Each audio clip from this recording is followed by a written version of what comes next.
सत्य का मार्ग दिखाए। तुम नहीं जानती, तुम्हारे एक छोटे से अच्छे विचार ने एक पूरे राज्य को विनाश से बचा लिया। यह सुनकर मणि नागिन की आंखों में कृतज्ञता के आंसू आ गए।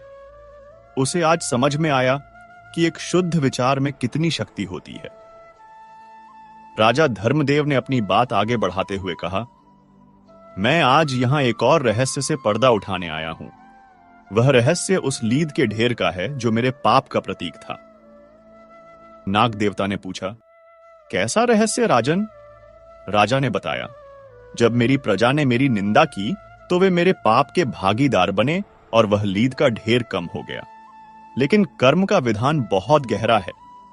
वह पाप नष्ट नहीं हुआ, बल्कि छोटे छोटे हिस्सों में उन सभी निंदा करने वालों के भाग्य में जुड़ गया।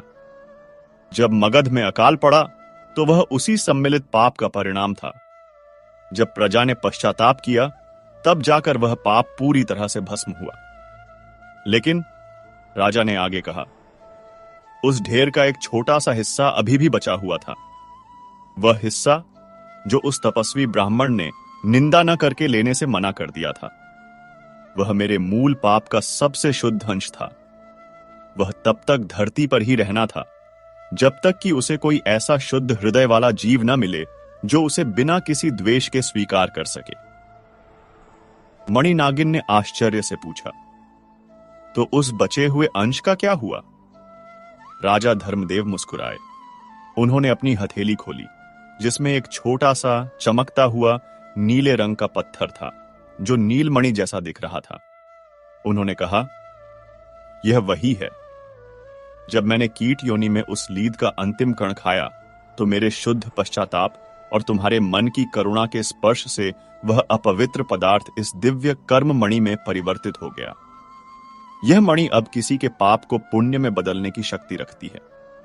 और आज मैं यह मणि तुम्हें भेंट करने आया हूं मणि नागिन, क्योंकि तुम्हारे शुद्ध संकल्प और करुणा ने ही इसे जन्म दिया है। आज से यह मणि तुम्हारी है।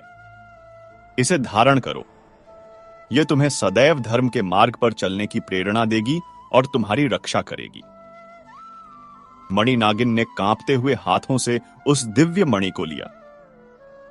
जैसे ही उसने मणि को स्पर्श किया, उसके पूरे शरीर में एक दिव्य ऊर्जा का संचार हो गया।